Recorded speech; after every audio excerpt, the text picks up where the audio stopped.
रायगढ़ जिला उन्नयन समन्वय और परिचालन दिशा कमिटी बैठक स्थानीय जिला परिषद सम्मिलनी कक्ष कमिटी अध्यक्ष तथा कोरापुट लोकसभा सांसद सप्तगिरी उल्लाकां अध्यक्षतार सोमवार अपराह्न अनुष्ठित हो जाइछि।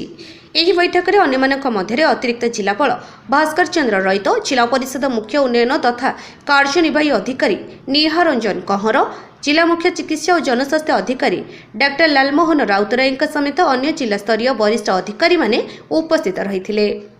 ବୈଠକରେ ମନେରଗା, DDU, GKY, PMGSY, रास्ता और कोठाबाड़ी पूर्त विभाग, जातीय राजपथ विभाग, खाद्य जोगाण विभागर जातीय सामाजिक सहायता कार्यक्रम, जातीय स्वास्थ्य मिशन, समन्वित शिशु विकास योजना आदि विभागगुड़िकर उन्नयनमूलक कार्यर अग्रगति विषय सांसद श्री उल्लाका आलोचना करथिले।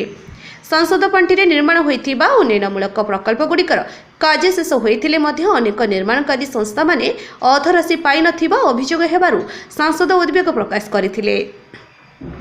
तेबे प्रकल्प निर्माणकारी संस्था को ऑनलाइन डेबिट माध्यम अर्थराशि पैठ कर बैठक में उपस्थित योजना अधिकारी जयंती कुमार नायक प्रकाश करथिले। सेहीपरि जातीय स्वास्थ्य मिशन योजना संपर्कित आलोचन रायगढ़ जिला मुख्य चिकित्सालय विशेषज्ञ डाक्तर सर्जरी विशेषज्ञ नथिबा बेले स्वास्थ्य सेवा क्षेत्र में बाधा उबुझिथिबा नै CDMO डाक्टर राउतराय सूचना देइथिबा बेले तुरंत ए दिगरे आवश्यक पदक्षेप ग्रहण करने को सांसद श्री उल्लाका निर्देश देइथिले। जिले में आवश्यक पड़ुथिबा अंगनवाड़ी केन्द्र निर्माण में थिबा समस्या विषय ICDS विभागर विभागीय अधिकारी को पचारि बुझिथिले। सेहीपरि जेकेपुर अमलाभट्टा मध्य थिबा नागावली सेतु रायगड़ा ओभरब्रिजर मरामती और बाईपास रास्ता निर्माण में विलंबता को नहीं जातीय राजपथ विभाग रायगढ़ सहकारी निर्वाही यंत्रिक ठारू पचारि बुझिथिले और यथाशीघ्र मरामती और निर्माण कार्य को त्वरान्वित करने निर्देश देइथिले।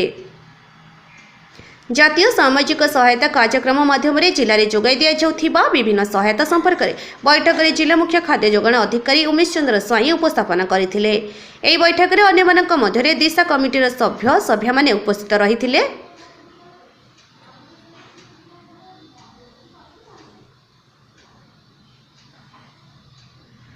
रायगढ़ जिला परिषद सम्मिलनी कक्ष रायगढ़ जिला स्वतंत्र प्रतिनिधि श्री तेली नायकଙ୍କ रिपोर्ट गुगली न्यूज।